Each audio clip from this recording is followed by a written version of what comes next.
જય માતાજી મિત્રો, આપણે સૌ જાણીએ છીએ કે ફેસબુક લાઈવ હમણાંથી બહુ ઉપાડો લઈને ખાઈ ગયું છે બધી. હુંય ફેસબુક થાવ, ભાવેશભાઈ ફેસબુક લાઈવ થાય, બધાય લાઈવ થાય અને બકવાસ બધાને સાંભળવો પડે, બરાબર. આમાં મને કંટાળો આવી ગયો એટલે મેં થોડીક ફેસબુકને ફરિયાદ કરી કે ભાઈ તમે લાઈવ બંધ કરો. હવે આ લાઈવ છે ને બકવાસ હવે બહુ થાકી ગયા છે બધાય. નાઇટ થાકી ગઈ છે, અમારો સમાજ થાકી ગયો છે, લાઈવ બંધ કરો. તો એને કોઈ જવાબ ન આપ્યો. પછી મોદી સાહેબને ફરિયાદ કરી કે મોદી સાહેબ તમે ફેસબુકવાળાને કાંઈક ધમકાવો. એટલે મોદી સાહેબ કે વાંધો નહીં, ફેસબુક તો છે તો અમેરિકામાં નહીં કે. એટલે મોદી સાહેબે ડાયરેક્ટ ટ્રમ્પને ફોન કર્યો, ત્યાંના રાષ્ટ્રપતિ કે વડાપ્રધાન જે કહ્યું ને, ટ્રમ્પને ફોન કર્યો. ટ્રમ્પ કે ફેસબુકવાળા લાઈવ બંધ કેમ ન કરે, હમણાં કરી દો મોદી સાહેબ, તમે કહો ન કરે કે. એટલે ટ્રમ્પ સાહેબે પછી ફેસબુકવાળાને કીધું કે ભાઈ લાઈવ બંધ કરો.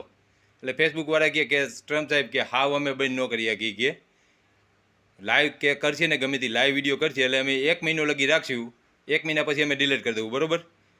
એટલે ત્યાંથી ટ્રમ્પ સાહેબે કીધું કે મોદી સાહેબ હાવ તો લાઈવ બંધ નહીં કરી શકી, 1 મહિનો લગી લાઈવ રહે અને 1 મહિના પછી લાઈવ ઓટોમેટિક અમે ડિલીટ કરી નાખશું. એટલે આપણે માટે ખુશખબરી છે ખાસ કે ફેસબુક લાઈવ હવે ગમે તે બકવાસ કરશે તો એ 1 મહિનો જ રહે, 1 મહિના પછી ફેસબુકમાં એ વિડીયો નહીં હોય. એટલે ખુશખબરી છે અને ટૂંક સમયમાં આપણે હાવ ફેસબુક લાઈવ બંધ થઈ જાય કે જે બકવાસ કરતા હોય એને કોઈ રિપોર્ટ કરવાનું કે ગમે તે આપણે માની લ્યો એમાં ફરિયાદ કરી તો હાવ બંધ થઈ જાય એવો પ્રયાસ કરશું. એટલે ટૂંક સમયમાં જ, એટલે અત્યાર લગી જે બધાય ફેસબુક લાઈવ થયા હતા એ બધાની ગમે તેની આઈડીમાં જોઈએ, આવો મારી આઈડીમાં, ભાવેશભાઈની આઈડીમાં કે બીજા કોઈની આઈડીમાં 1 મહિના પહેલાંનું લાઈવ થઈ ગયેલું વિડીયો નહીં હોય. એટલે ખુશખબરી છે ભાઈ, આ સમાજ માટે ખાસ કામ કર્યું એક કે ફેસબુક લાઈવ મહિના પહેલાંનું બધું ડિલીટ કરાવ્યું. અને આપણો પ્રયાસ રહે કે હવે તો લાઈવ થાય ને એટલે તે પછી વાંહે વિડીયો જ ન હોવો જોઈએ. ભલે કલાકવાર ગમે તે બકવાસ કરી લઈએ, ગમે તે બરાડા પાડી લઈએ, પણ કલાક પછી વિડીયો જ ન હોવો જોઈએ એવો પ્રયાસ રહે, બરાબર.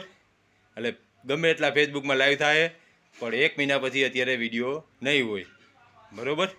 આ જ ખુશખબરી દેવાતા. જય માતાજી.